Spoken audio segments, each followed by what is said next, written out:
안녕하세요. 너너블리TV 너너블리입니다. 반가워요. 이번 영상도 진통제에 관련된 영상입니다. 혹시 평소에 속이 쓰리시거나 위가 안 좋은 분 계신가요? 그리고 그분들이 피해야 할 진통제가 있다는 것도 아시나요? 궁금하시다면 채널 고정해 주시고요. 그럼 시작해 볼까요? Everything is Notable. 너너블리 TV.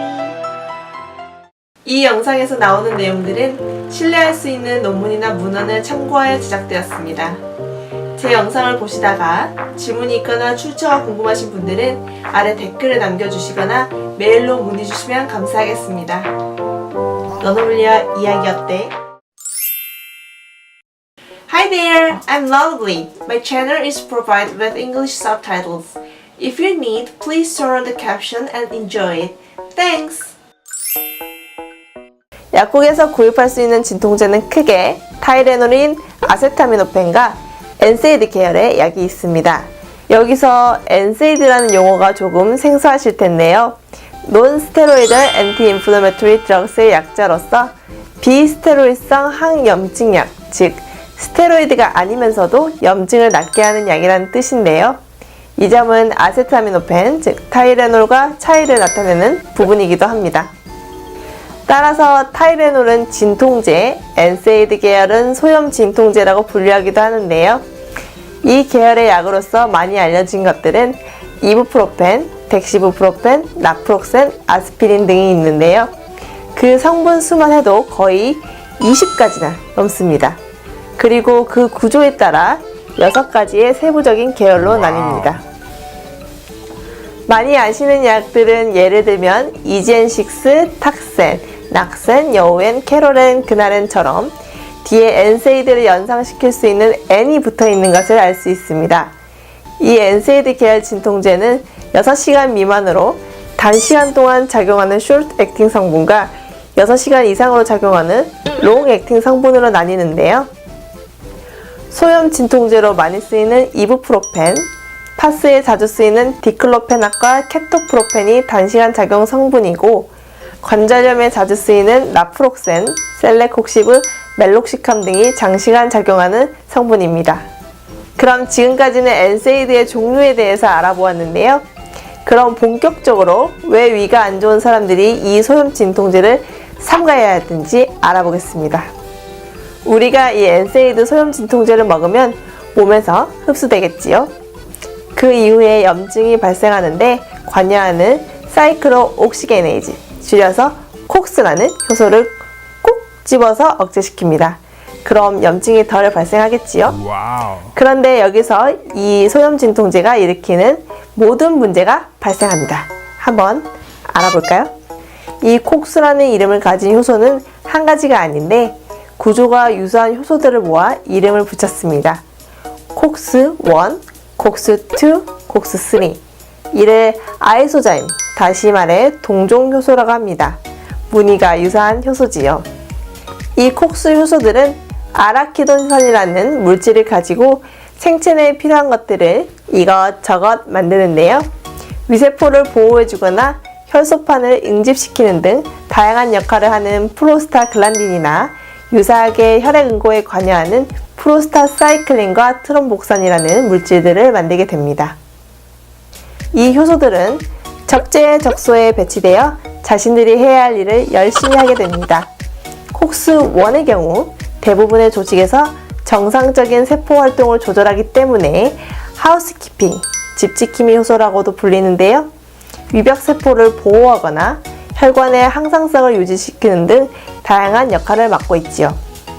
콕스2의 경우 엄격히 규제를 받는 효소인데 이 효소는 염증 상태일 때 그 수가 늘어나서 염증 반응을 일으키는 데 관여합니다.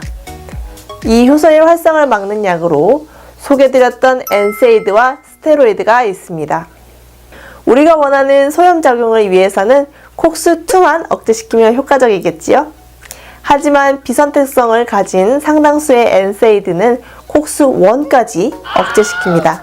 그럼 어떤 일이 일어날까요? 이 얼떨결에 같이 억제된 콕스1은 위장에 존재하면서 위를 위산으로부터 보호시켜줄 방어막, 위 점액을 생성하는 역할에 관여합니다. 또한 위산 분비나 단백질을 분해하는 효소, 펩신의 분비를 줄여주는 역할도 맡고 있지요. 따라서 엔세이드 소염 진통제를 복용해서 콕스1까지 억제되면 위궤양, 천공, 출혈 등이 발생할 위험이 높아지게 됩니다.